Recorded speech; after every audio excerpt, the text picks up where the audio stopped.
What's up everybody? Welcome back to my channel. Today we are going to react to another video regarding Epstein files. This is from lavalier as usual, my favorite YouTuber. He breaks down all these theories properly and nicely. FBI's Dan Bongino caught helping redact the Epstein files.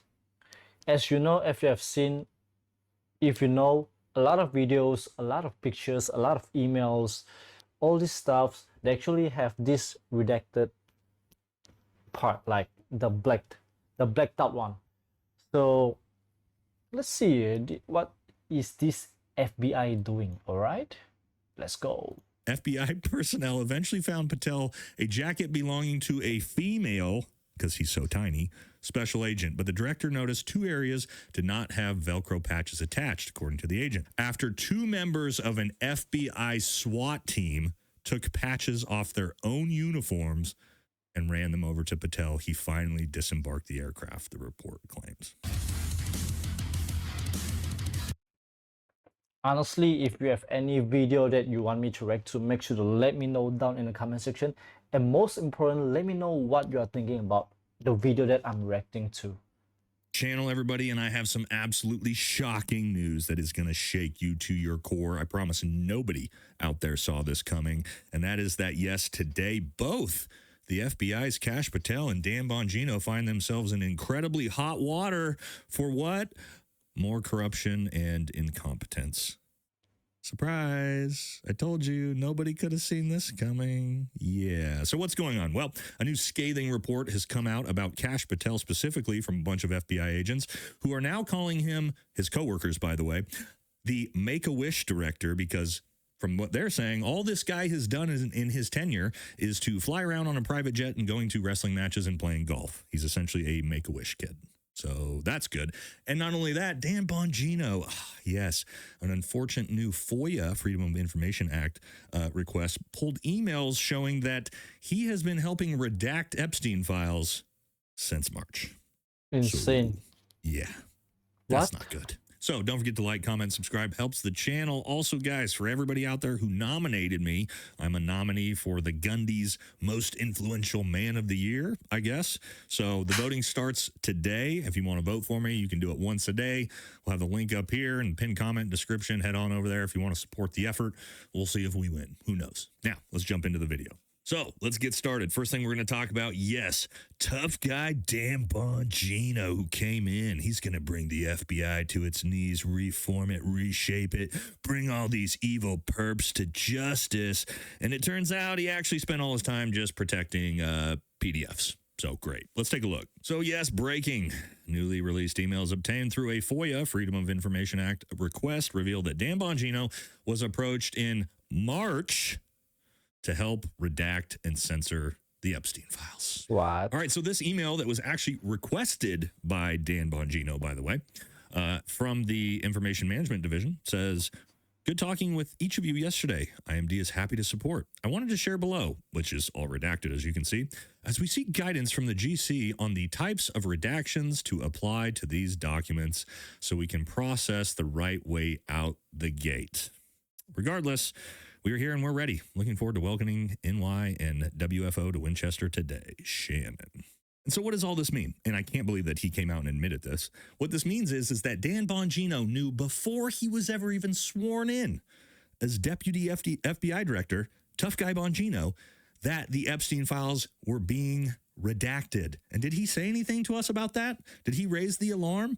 No, what he said was, day one, we're going to release the files. And let me get a little timeline here so we can remember what really happened, okay? So I got the list here. It says February, if you may have remembered, Pam Bondi came out and said that she had the Epstein client list sitting on her desk. She had reviewed thousands of hours of film and video showing all the disgusting things that these perpetrators were doing to these poor women.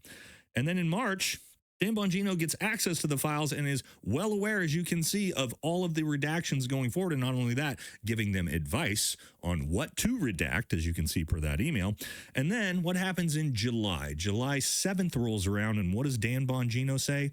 Dan says the Epstein client list doesn't exist.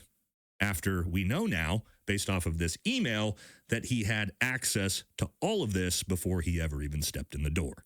Fast forward to October, it's a Democrat hoax. Fast forward to November, now the Epstein files exist again. Do you see how fucking corrupt this is? Everybody was hoping Bongino was going to be the one. He's behind the scenes working to try to make sure the right things happen. And it turns out since before day 1, this guy has been doing everything he can to help facilitate the redaction of the Epstein files. Yay. And I want to bring up some of Dan's old stuff here. This was in July, just a couple weeks after he said the Epstein client list never even existed, even though he's already seen it. He says, during my tenure here as the FBI director, I have repeatedly relayed to you things that are happening that might not be immediately visible, but they are happening. You see the gaslighting that he's been doing this whole time. The director and I are committed to stamping out public corruption and the political weaponization of both law enforcement and intelligence operations. Is that kind of like the FBI director's girlfriend suing someone for basically freedom of speech because they criticized Israel? Is that what we mean by like political weaponization? Yeah, got it, Dan. It's a priority for us, but what I've learned in this course of our properly predicated and necessary investigations into these aforementioned matters has shocked me to my core.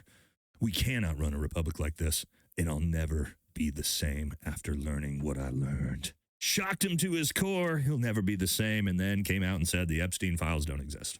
All right. And as we all know, where are the Epstein files? Don't exist. All right. And as we all know, where are the Epstein files? Congress already voted to push it through. The president signed it. The Justice Department is refusing to release the files still. And why is that? Oh, that's right. No, the FBI quietly poured $1 million into overtime hours to scrub and redact the Epstein files, working under a project they literally labeled as the Special Redaction Project. And we just had Chris Piota, who was one of the highest-ranking FBI officials, was in the FBI for 25 years, on the show the other day, asked him about exactly this, and he said, yeah, and actually this is public record. You can just go ahead and look at it. Whatever, if the FBI is using this for overtime hours, we can see it. So this is what's going on. They've had 10 months to redact the files, and now they're using their last 30 days in an all-hands-on-deck effort to redact everything in the Epstein client list. I thought, we talked about this with Chris, that what we were going to get out of this, we'd get some, some big throwaway names, maybe some Hollywood actors, some magicians, a couple low-level politicians. And you know what Chris Piota said to me? He said, wow, you really are optimistic, Nate.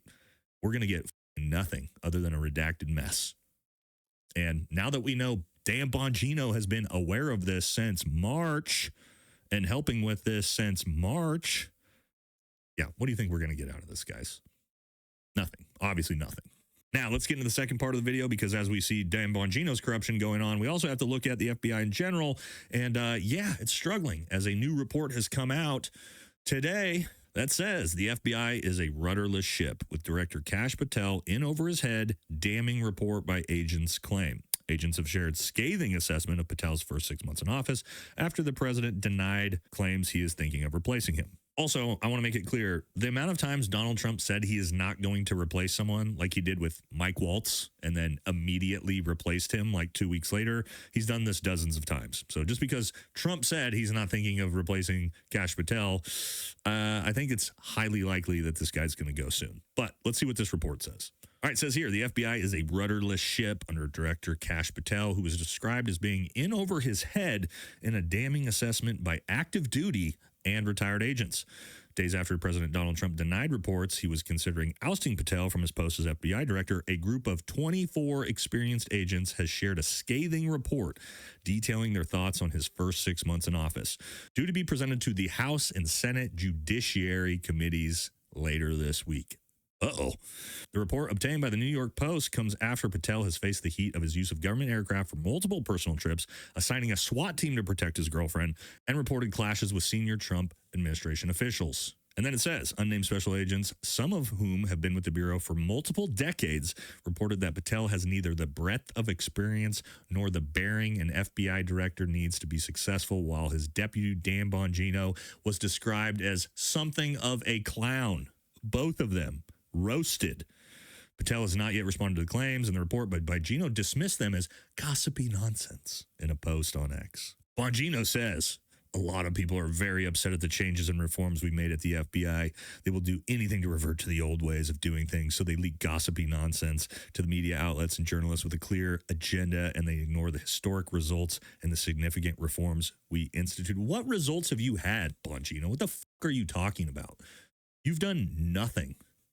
You've achieved nothing other than embarrassing the establishment of the FBI. And that's why you have former heads of the FBI, like Chris Piota, highly respected, coming out and dunking on you as well. Because you're garbage. You have no idea what you're doing. And we all see it. And it's embarrassing for the Trump administration. That's why I'm shocked that he hasn't gotten rid of both of you by now. And guys, if Kash Patel didn't embarrass himself enough with the "I'll see you in Valhalla, brother" Charlie Kirk nonsense, you got to hear this story. So What? this was "I'll see you in Valhalla, brother" Charlie Kirk nonsense. You got to hear this story. So this was right when the very first touchdown following the Charlie Kirk assassination in Provo, Utah. It says here, one agent also shared an anecdote from when Patel touched down in Provo, Utah, following the fatal shooting of the conservative influencer, and reportedly refused to disembark the plane because he did not have his own FBI raid jacket with him. And Chris Piota talked about this, how fucking stupid he looks wearing that jacket around. Like Chris said, he looks like he's a junior FBI agent. That's like an intern, by the way. What It continues. FBI Director Kash Patel refused to step down from that plane without wearing the jacket. Alpha 99, this is the high-level FBI agent that's using a code word for his name that reported this, went on to say that many FBI special agents were busy working in the aftermath of the assassination of Kirk, and that the FBI personnel had to stop, ask around, and find an FBI raid jacket, a medium-sized one that would fit the FBI director.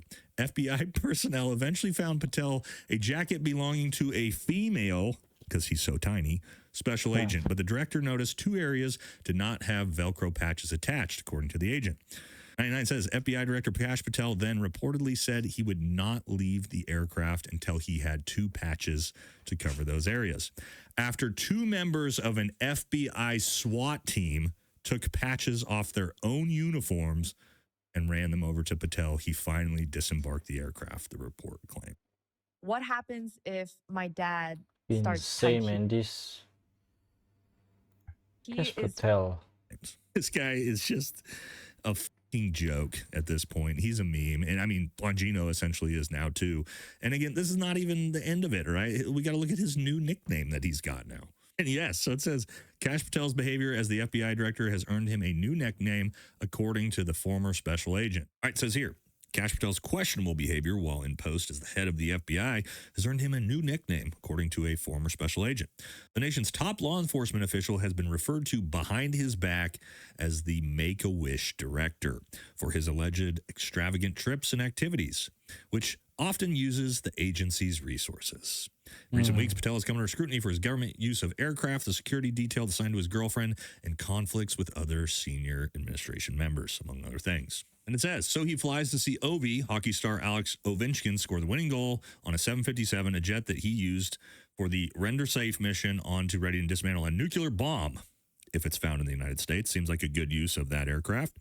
He then goes on to UFC fights. He goes to Boondoggle Ranch, a private hunting ranch in Texas. During the government shutdown for 4 days, he goes to a golfing outing in Scotland with his buddies on the G5 jet. He then flies to Happy Valley to see his girlfriend singing the national anthem at a wrestling match. Sure glad this guy's focused on his job, right? You know, the director of the FBI. But don't worry, there's not a lot going on for the FBI to be looking into, like the Charlie Kirk assassination, the Epstein files, the DC attacks. Seems like there's a lot going on that he could be focused on, him and Bongino both. But I guess what they're most focused on is making sure that the Epstein files are redacted as possible. Great. So what I think is going to happen is that after Christmas and the holidays, you're going to see Kash Patel most likely be reassigned, because Trump doesn't actually fire loyalists. He does, but he reassigns them to make it not look so bad. You'll see him probably reassigned to some different non-relevant position like he did with Mike Waltz.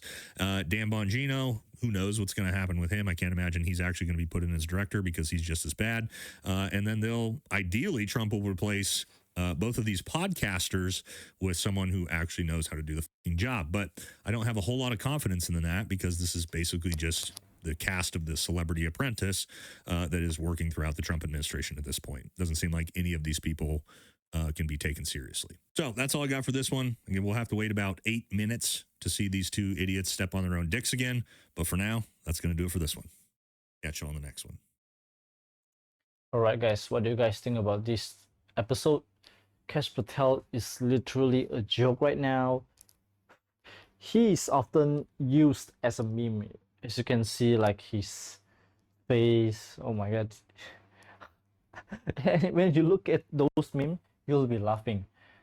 So yeah, make sure to let me know down in the comment section about your opinion. I bet you gotta say he's a joke and stuff, and that Dan Bongino also, he's just a joke, man.